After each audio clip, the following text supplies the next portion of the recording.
Hello, I'm Kads, and welcome to today's video. So today we're going to be talking about my fusion progress going for Oella, the legendary magic support champion from the Sylvan Watchers. But first, story time. So a few nights ago, I had a dream. And in that dream, I was working on champion training, which coincidentally, we have going on right now. I was attempting to pull some mystery charge, to get some food, as normal, as you do. But instead, I accidentally fat-fingered my click, and I summoned 10 Ancients. Oh no. Except that those 10 Ancients, or within those 10 Ancients, I pulled one of my most wanted champions, Xavia, from the Dark Elves. And, I was bummed when I woke up and realized that didn't happen. I don't have Xavia, and I kind of moved on with my life. But lo and behold, you would not believe, all of a sudden this weekend, there is a 10x on Xavia and Rotos, but the most important part is the 10x on Xavia. And so now I'm starting to think that maybe, just maybe, it wasn't a dream. Maybe it was a premonition, and here we go. 10 pop. Boom. Here's the Xavia. Calling it. All right. Okay. It was a dream. All right. So with that tragedy over with, let's actually talk about the fusion in my progress. So as you can see here, I'm basically halfway done with the fusion. I have one of the epics fully ready to go, and I've just summoned the second epic. So I've gotten a total of 8 rares thus far, and I'll be leveling up and ranking up that second epic over the weekend for champion training. As far as the past events go, as you can see here, I have everything listed in my spreadsheet, which I will have a link to in the description below if you'd like to check it out. But I mentioned when the fusion began that I used last CVC's energy, personal rewards, CVC, to finish Ice Golem basically on day 1, so that was kind of done out of the gate. I used some daily energy, nothing special for Fire Knight, and as well as daily energy for Spider as well. Classic Arena, as always, was a cakewalk. Finished that on the first day. And the Champion Chase, if you watched that video, you'll know that I pulled only 17 Voids and did a bunch of other shenanigans to get to the 2,500 points. As a corollary to the Ice Golem tournament, the Dungeon Divers that coincided with that, majority of that was Ice Golem, and I talked about that again on the first day of the fusion. And also the Artifact Enhancement cost me about 17 million silver. Now, it is worth mentioning that I also participated in the special challenge tournaments along the way. So the Rares Only Fire Knight tournament, I predominantly used Gemergy or Gems for energy to get that one done. And this one here, the Dragon tournament for Lizardmen Only, placed 3rd here as well. Got some Relentless that I sold. But I was able to do this primarily with Clan Shop energy, that 1,000 we got. But the rest of it was just kind of the daily accrual energy. I should also mention that during CVC, I ascended 2 of my legendary champions, namely being Ramontu and Roshkard the Tower, so I used quite a few arcane potions to be able to do that, and so I had to restock. And in order to do that, I just spent some of my energy stores, as you can see here in the inventory. I spent some of my energy stores, the ones that were the closest to expiring. So down here, I used a few of these refills, and I was able to farm about like 3 refills worth of arcane potions just to make sure I have enough to complete the fusion. Checking in on my supplies, you can see that I have 4,800 gems, which is actually up by 550 since the fusion has begun. So I've gained a lot of gems, and predominantly it's because I had a lot of energy saved up in the various sources we've talked about. And so I didn't actually have to spend that many gems on energy to do all that I have done. As far as silver is concerned, I'm up to 43 million, and that's after the Artifact Enhancement, so I'm actually up by 6 million silver. So both of my supply accounts are up. Maybe a little bit lower in terms of my energy reserves, but overall in a very, very healthy state. And as far as current events go, Classic Arena Tournament, as you'd expect, is already done. 390 points is always a cakewalk. So even though it's day 1, that's already completed. And I will be trying to push somewhere into the top 3 to get, once again, get that Relentless. We'll see how hard I have to fight, depending on how hard these guys go here at the top. Spider is ending tonight, and as you can see, I already finished that as well. So just over 2270 points. So just over what you needed to get the rare. For the events, let's start with the Aethel's Path, which is ending later on tonight. You can see that I'm basically all the way down here to the Legendary Tome. I just have a little bit more work to do. I still have some playtime tonight where I'm going to work on a little bit more champion trading. However, most likely, as I had said a few days ago, I'll probably finish this out with a little bit of artifact enhancement. So spending a little bit of silver just to ensure that I get that Legendary Tome. This is my current progress on the champion training event, and in this case, they did not give us the Legendary Tome at 9,000 that I was predicting. So that's a bit of a rip. However, I will be instead pursuing the 6450 here for the Ancient Shard. And for me, I plan to do this over the next 2 days. And so I just need to get about 3,250 points per day, and I will be able to get my Ancient Shard. And lastly, we do have the Summon Rush here. As you can see, the two milestones are 2150 and 3500 to get both of the rares. And so that will cost 7 sacreds. You can also see that we do get 300 energy, which is pretty nice, 2,000 anniversary points, which I do like, and an Immortal Soulstone that we are definitely going to be pulling later. So the next thing we're going to do live in this video is the Summon Rush. We're going to pull 7 sacreds. So it is once again time to pull some shards. As you can see here, I do have 50 sacreds. Now I've had a bit of a dry streak as far as clan boss or demon lord clan boss is concerned, so I haven't really gained that many sacreds over the past couple of weeks. Nonetheless, that's just par for the course. Sometimes you get lucky, sometimes you don't, but I still have plenty of sacreds and more than enough to be able to pull 7.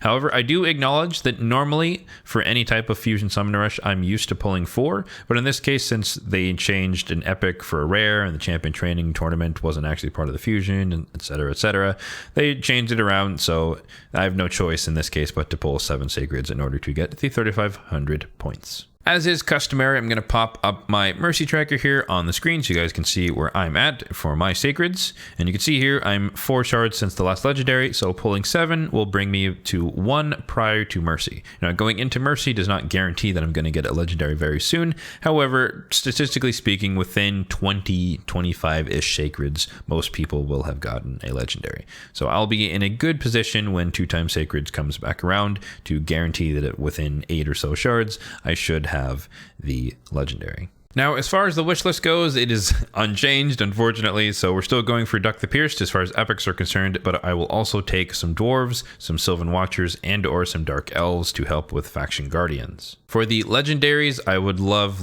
to have one of the Poison Exploders, Xavier or Elenaril, also Molly Tankard, and Valkyrie. So let's get into the pulls. We've got the space, we've got the cash, and hopefully we've got that 10x luck. Let's go. 7 sacreds. Let's dive in. First one in is Rockbreaker, who is a dwarf. He might be a 3rd, but he could also be the last faction guardian for dwarves, so that's not the worst thing in the world. Number 2, here we go. Another epic. It is Snorting Thug or Ripper, one of the two. Okay, they look the same. That is a dupe that will probably be fed as a chicken. Nothing special to say there. Rockbreaker is nice because he does have a provoke and he takes a little bit less damage on his passive, and he can help out in Faction Wars if you guys need that. Ursine Ice Crusher, I think this is the one with decreased crit rate. Yeah, decreased crit rate. Not the strongest buff in the game unless you're really using it on bosses who will only have 15% crit rate, and block after skills, really low chance on the A1. Not the best. The Black Bear is better. Number 4 is another epic. Chani. Well, we did get our quest complete for pulling 5 epics. I tried to bait Orange Jesus into giving me a legendary by making me fail to do the quest, but looks like he wins. He wins this round. And if you're wondering who the 5th epic was that I got, it's summoning the Fusion epic, so that we're still 4 sacreds in. I'm not even sure what Chani does, to be honest. Poison sensitivity on the A1, not a 100% chance. Increase accuracy on herself and increase attack. Places 1 HP burn on 1 target. That's pretty bad. All enemies, attacks, and not even 100% chance to increase the duration of debuffs. That's pretty useless. I mean, it's a cool passive to get more crit rate for accuracy, but pretty useless kit. All right, Sacred number 5 is another epic, and this is Grave Dirt. Has a provoke on the A1, decrease attack, relatively low chances to land, heal reduction on the A2, not the most useful debuff in the game, and a shield with the weak version of Strengthen. Not great. Number 6 Another epic, Qui-Gon the Crowned. He's actually new on my account. I do not have him yet. He has this weird A3 ability where he can place Veil and increase attack on like attack-based champions, and he'll place block debuffs and increase defense on defense champions. So he can kind of give you what you need, but he's not as powerful as, say, like a Shamrock, who really gives you what you need in terms of buffs. And the final Sacred, here we go, number 7 for all the marbles. Come on, Xavia. Come on. Nope. Duck the Pierced. Even worse, we got a Warden. Well, it's a Dark Elf. Maybe there's hope that we got another pair for the Faction Guardians. You know what? Let's do that live. Let's do that live here. Let's go check on the Faction Guardians here. Let's check Dwarves first. Rockbreaker, he's not in the list. Oh, Poggers. Alrighty. There you go. That's 6 speed for my Cornelia there. So finally, Dwarfs is done in terms of the Epic Faction Guardians. Dark Elves, do I have a Warden? Oh, he's the 3rd. He is the 3rd. Rip. Okay, well, no progress there. So obviously I did pull the 10 ancients at the start, so we overshot the 3500 ever so slightly. However, we are done and we have completed this aspect of the fusion. 2 more rares, so I'll be champion training those as well because the champion training event is still going on. And of course, as is tradition, we are also going to be pulling some soul stones. In this case, we do have a set of 20 immortal soul stones to pull, plus the immortal that we just got from the summon rush. So let's get into these 10 pulls. As always, my expectations are extremely low for these mortals, but you never know. Maybe we'll get amazing stuff. Nope, not really. Seneschal, don't use him. Aox, don't use him. He is good, though. 2-star for Taragi. That is an upgrade. He currently has 1-star. Wow, imagine getting the same epic twice. Look at that. Umbral, I don't think I have a soul for her, so that might be new. So 2 new epic souls. 10 pull number 2 is going to be Banshee. Nope. Well, I do use her for secret rooms, or I plan to use her for secret rooms. I don't have a Chemtum, and Lodric is built on my account, but he is benched. He used to be used for Scarab King because he has the 2-turn shield on a 2-turn cooldown. So I don't really need to awaken him, but I might just do it just to save the space. And now for the big boy. Oh, wait, collect these 2. I guess the medium boy, I should call him that. The Immortal Soulstone, which is also the 10th that we've ever summoned. So we'll get 300 Eternal Soul Coins. So that's exciting.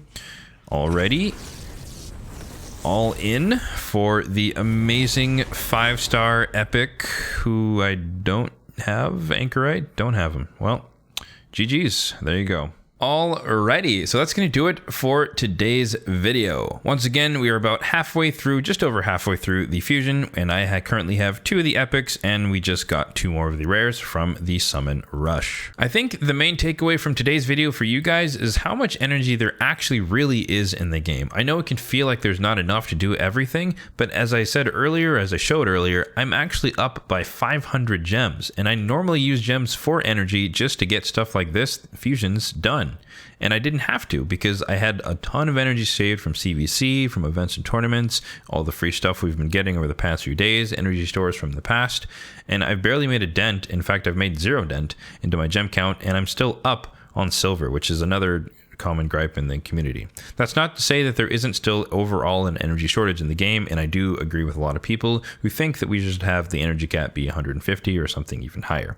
But if you budget your resources or allocate them appropriately, you can have a lot more energy than you might think, and you can stretch it a lot further than you might think. So with all that said, good luck to all of you who are also going for the fusion, and if you're skipping it, then carry on with what you're working on. As always, if you found this video helpful, then be sure to drop a like down below, and if you enjoyed the video or others like this one on the channel, then feel free to hit that subscribe button also down below.